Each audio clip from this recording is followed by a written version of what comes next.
My name is Ethan Carter. If you had met my father, Robert Carter, you would have thought he was impossible to fool. He spent 40 years building one of the most respected construction companies in our county. He always noticed the smallest details: a crooked picture frame, a missing receipt, a lie hidden inside a smile. He often told me, people reveal their true character the moment they believe nobody is watching. At the time, I thought he was talking about business. I never imagined he was preparing us for our own family. My older brother, Michael, loved winning, not competing, winning. If someone bought a new car, he bought a more expensive one. If someone received praise, he found a way to steal the attention. And after Dad became ill, Michael stopped asking about his health. Instead, he asked about lawyers, about bank accounts, about the will. Every conversation somehow returned to the same question. Have you updated your estate plan yet? Dad would simply smile. You'll know when the time comes. I visited Dad almost every evening after work. We played chess, watched old baseball games. Sometimes we just sat quietly on the porch. One evening, he surprised me. Ethan, if someone celebrates before the race is over, what does that tell you? I shrugged. But they think they've already won. Dad smiled. No, it tells you they care more about victory than truth. Those words stayed with me. Dad passed away peacefully 3 months later. The funeral was filled with people whose lives he had quietly changed. Former employees, neighbors, veterans, families he had helped without ever asking for recognition. Michael cried. But between condolences, he whispered to the attorney twice, "When are we reading the will?" I noticed. So did Mr. Harrison. Neither of us said anything. 3 days later, our entire family gathered inside the attorney's office. Grandma Evelyn, Uncle David, Aunt Lisa, several cousins. Even Dad's oldest business partner sat quietly in the back row. Michael arrived wearing a brand new tailored suit. He shook hands, smiled confidently, as though today was simply a formality. When he sat beside me, he leaned close. You know, Dad always trusted me. I hope you have somewhere else to live. I didn't answer, because I remembered something Dad had whispered during our final conversation. The loudest celebration often comes just before the biggest surprise. At exactly 10 o'clock, Mr. Harrison walked into the room carrying Dad's will. He looked around carefully.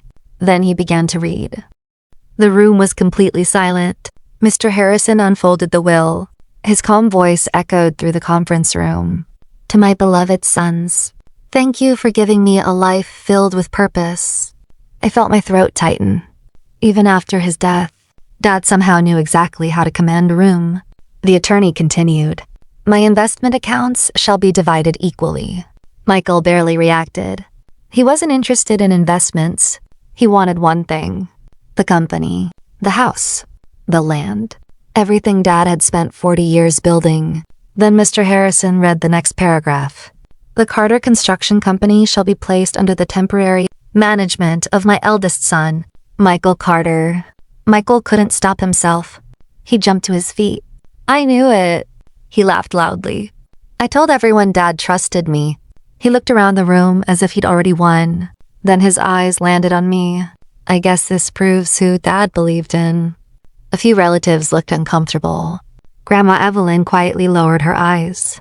The judge overseeing the probate proceedings cleared his throat. Mr. Carter, the reading is not yet complete.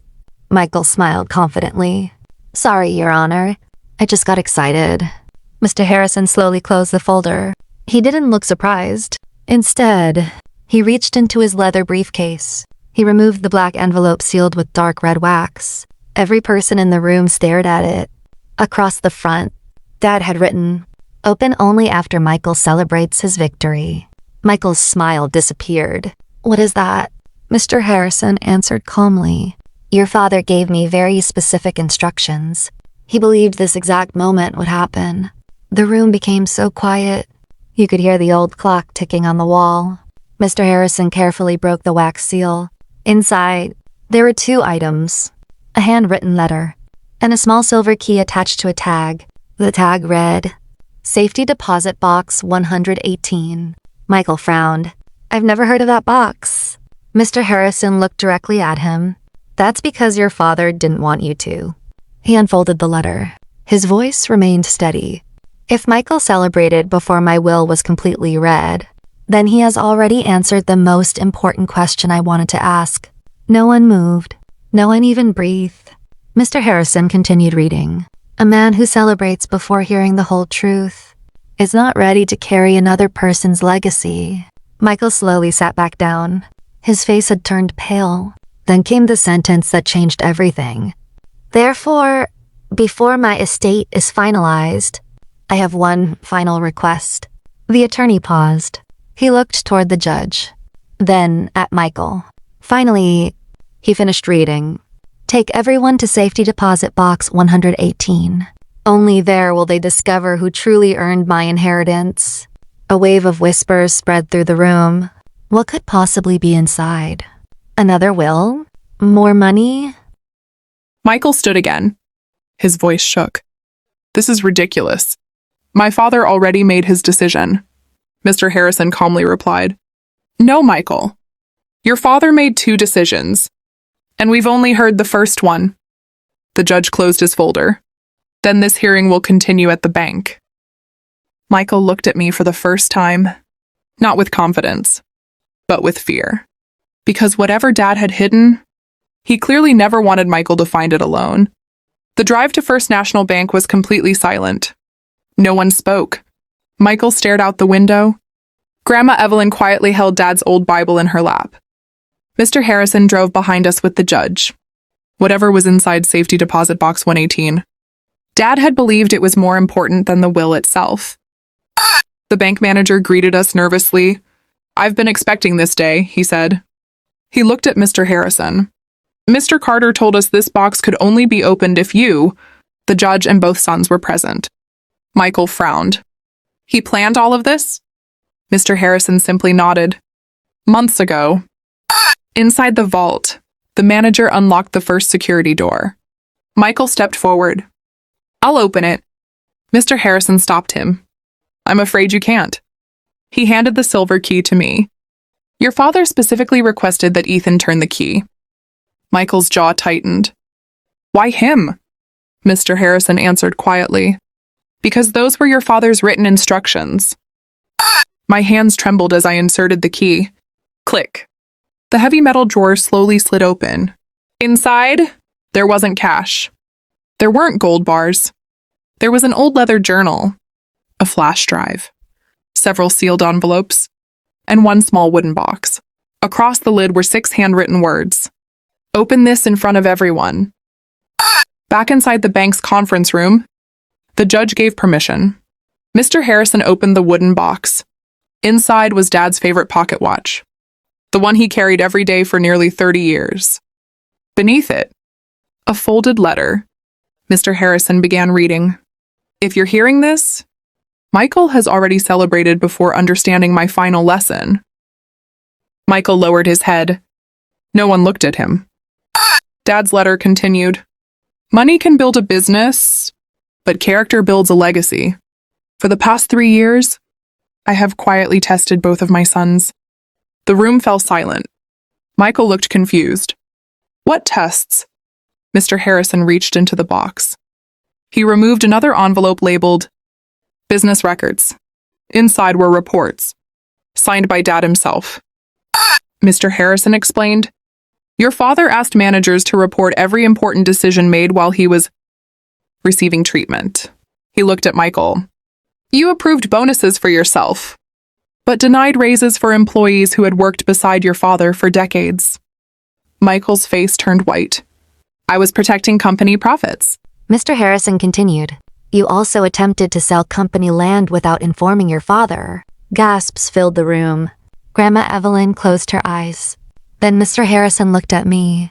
Ethan, your father also kept records of your visits. He opened another envelope.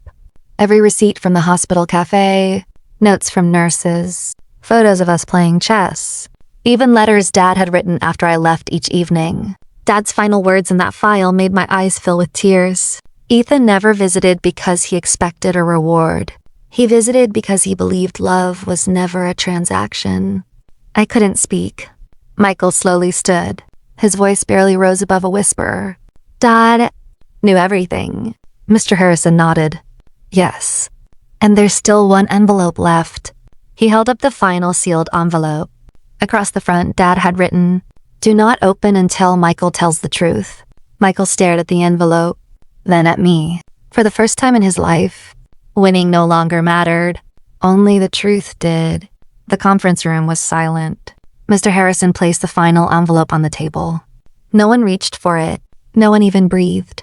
Across the front, Dad had written, "Open only after Michael tells the truth." Mr. Harrison looked at my brother. "Your father left no further instructions. The next move is yours." Michael stared at the envelope. His hands shook. For the first time in his life, there was no audience to impress, only a choice to make. After what felt like forever, Michael stood. He looked at me, then at Grandma. Finally, he looked down at the floor. "I lied." His voice cracked. "I convinced myself Dad loved me more because I was the oldest. I wanted everyone to believe the company belonged to me. I cared more about winning than about Dad." Tears rolled down his face. I stopped visiting him unless lawyers were there. I thought money would prove I was successful. Instead, it proved how selfish I'd become. No one interrupted him. Mr. Harrison slowly opened the final envelope. Inside was one handwritten letter. At the bottom, Dad's signature. The room fell completely silent as he began to read. "Michael, if you have admitted the truth, then you have finally taken the first step toward becoming the man I always hoped you would be." Michael covered his face. He couldn't stop crying. The letter continued. "Ethan, you have already inherited the values that matter most. Compassion, patience, integrity." I felt tears running down my face. Dad's words sounded exactly like him. Calm, gentle, certain. Then came the final instruction. Neither of my sons should carry this legacy alone. Everyone looked up. Mr. Harrison smiled. I wondered when we'd reach this part. He unfolded the last page.